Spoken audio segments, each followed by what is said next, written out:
is just about to make some popcorn on the stovetop.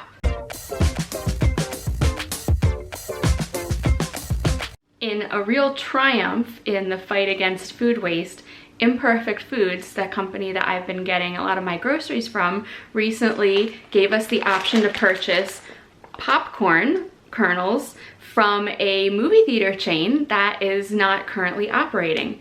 And I noticed in the Imperfect Foods Facebook group that I'm in, a lot of people commented that they didn't really know how to make just plain popcorn on the stovetop, and so they wouldn't be purchasing it. I personally love stovetop popcorn and prefer it to doing it in the microwave, just because you can totally control what goes on it, so you don't have like chemically fake butter flavor or anything like that. And I think it's really easy to make. All you need is the popcorn, some oil, and a pot with a lid. Now, most popcorn on the package will tell you how many cups of kernels and how many tablespoons of oil to use, but I usually just eyeball it.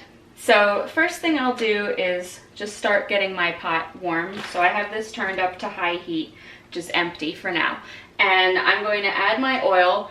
Usually you should use like a regular cooking oil, like vegetable oil. I don't happen to have any at the moment, so this is actually avocado oil, or like olive oil will work fine too, but the vegetable oil usually has a higher smoke point so it can get hotter, but these will be fine. So again, just to kind of give us a guidepost, I'm going to measure this, but I usually just eyeball it. So this is 1 tablespoon that I'm putting in, and I think I'm going to make that 2 tablespoons. Really, you just want to like coat the bottom of the pot, and so this is pretty well coated on the bottom with a full layer of oil. And then once this starts to feel warm, I will add my kernels. Now again, usually I just eyeball it and I'll do like a handful of kernels. Again, enough to cover the bottom of your pot, so it might vary depending on the size of the pot you're using. But for this example, to give you more direction, this is a 1/4 cup of kernels. And again, it's just enough to kind of cover the bottom of the pot.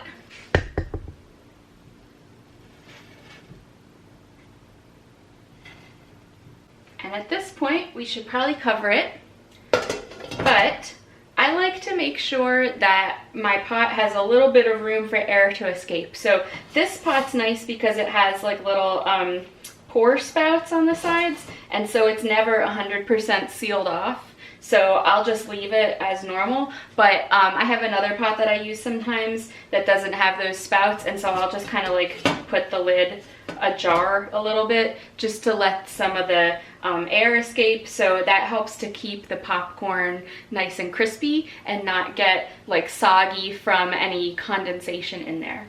And you can see it's kind of already starting to get bubbly and warm, and so we should be getting some action here soon. One other nice thing about this particular pot is it has a glass top, so you can see what's going on. Otherwise, you kind of just have to go by ear, because if you lift off the lid while it's in the middle of popping, you're gonna explode popcorn everywhere. So just like making it in the microwave, you know, you can listen for when the pops slow down a certain amount, and you'll hear when they're slowing, and you know, it's pretty much finished at that point. You could turn off the heat and just let it kind of keep popping on the warm burner for a minute, but you can tell pretty much when it's finished.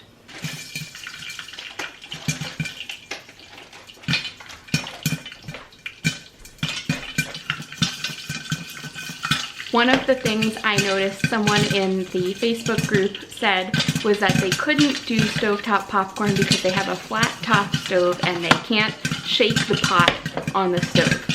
So you don't have to continuously shake the pot, as you can see. I just gave mine a couple shakes while it was going. I also have a flat top stove and it didn't damage anything. I lift it up and just give it a little shake, and that's perfectly fine.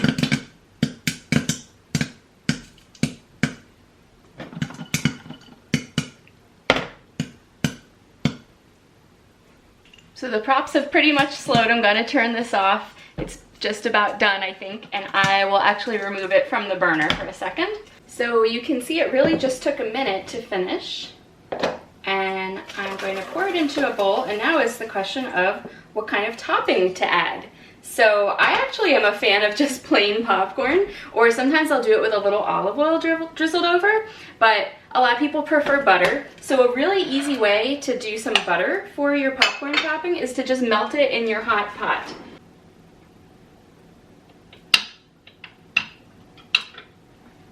So I'll just take a little bit of butter and put it in the pot.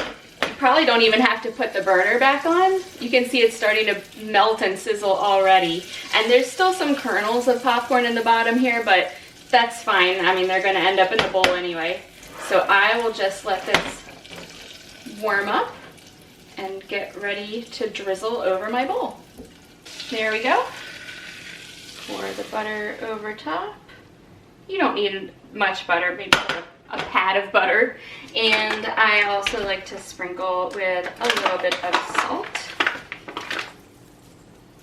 And then just kind of shake the whole bowl to distribute that nicely.